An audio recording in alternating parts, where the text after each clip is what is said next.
Hi, we are here today to look at object-oriented programming for students of class 9. I've taken these information from my daughter's book, who's in ICSE class 9. And generally, there is me, Subhashni, and Shreya, who's my dog, who sits under my table most of the time as I go around and prepare content. And we're here to talk to you about computer languages. Now, I think you already know that computers communicate in binary code. And what you have on your screen is all the alphabets of the English language written in binary code, which is zeros and ones. Now, that means that if I want to create a very simple word like and, I end up using 15 digits of zeros and ones to represent it. Now, what is computer applications? It actually means creating a software with computer languages like C++, Java, Python, and these are essential to communicate instructions to computers. But why really? Because they serve as a bridge between human thought and machine execution, enabling the programmers to understand code that computers understand. Now, what do computers understand? They understand binary code. What do humans like to code in? They like to code in English like code. Thus, they provide an interface between human readability and written interface. And these languages are broadly divided into two parts: high level languages and low level languages. High level languages are easy for humans to read and write, like Python, which is very English like. But these programs run slow, as you have to obviously convert it into that binary code, right? While low level languages are hard for humans to read and write, but they are easier on the computer and it's easy for the computer to understand them. It's easier to convert them into that binary code. So examples of high level languages include Python. Like here, I've put a program in Python. If I want to just write hello world, this is how the program would be: print hello world, just the way you speak it in English. You have Java, C++, etc. While on the other side, you can see a simple example of writing hello world using x86. This is an assembly language for Linux systems. Okay, so just to write hello world, can you see the number of lines of code that is being written? Okay, so what are we really saying? That there is a process of translation. There's human code which is written in a high level language, and this is called the source program. Okay, then there's something called an assembly language, which actually does the conversion and the translation. It assembles the translated outcome and puts it into a machine code, which is basically the object program. Now, this object program is always in binary digits or bits, right? Binary digits, bits. And this is the machine language, the thing which the machine understands and will therefore process. So what are the items that you have? You have the high level language, right? And that has to get converted into the binary language. Now you can do it in two, three ways. You can even do it in two, three steps. So the first way is if you have something called a compiler. This translation, what it does is it takes the high level language and the whole code, it will compile together and put it into a low level language. Okay. Then you have something called an interpreter.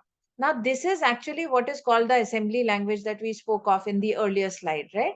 What it does is it makes the data into a low level language or sometimes even into the binary language itself. Okay. And then you have the computer instructions, which of course the assembler, which we spoke about that, right? That we have an assembly code.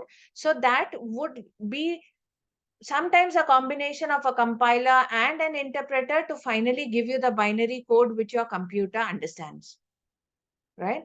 So at this point, we're going to take a closer look at object-oriented programming and the different kinds of programming, because that's a big part of this chapter. When you look at high-level language and look at how you can do programming in it, there are three basic ways of doing programming in it. You can either do what is called structural programming, where you focus on breaking down a program into smaller, manageable parts and stringing it together, like you string beads in a necklace, right? One by one, you put the structures together. Or like you make a house, one by one, you put the bricks in sequence. Then you have something called the procedural programming languages. This focuses on procedures and routines. The emphasis is creating a step of instructions and a linear flow so that one after the other, this process is followed. The procedure to take a entry of mobile number should be to check if it's a 10-digit number. There should not be any alphabets in it. So all the process would be written down. And finally, you have what we are here to discuss, which is the object oriented programming. This means that there should be capsules of data created, which are called objects. Okay. And the code and the objects are different to each other. So what happens is when I need the object, I can just direct the code over there. So if there is a code which says pick the fifth item of the list, okay, and then I need to tell which list. So the object is the list, and it could be a list of animals, it can be a list of vegetables, it could be a list of cities of the world. My code doesn't bother as long as I tell it which list to go to. So that is the fun of working with object oriented programming. Your object is different and your code is different, right? Now, what exactly are we, talking when we are talking object? We are talking about four things. Inheritance, which is sharing of information. So if I have one object, animal, I can have subgroups of that object, which could be dogs, cats, etc.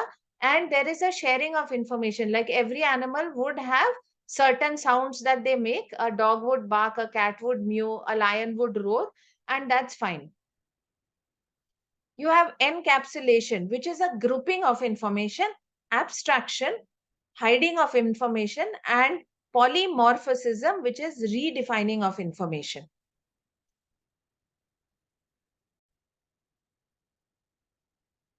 So let's see what each of these mean. We've already seen that inheritance is the ability of one class to inherit the attributes and methods from another class. So for the dog and the cat class to get the attributes from the animal class, right? Encapsulation is the process of hiding information within an object.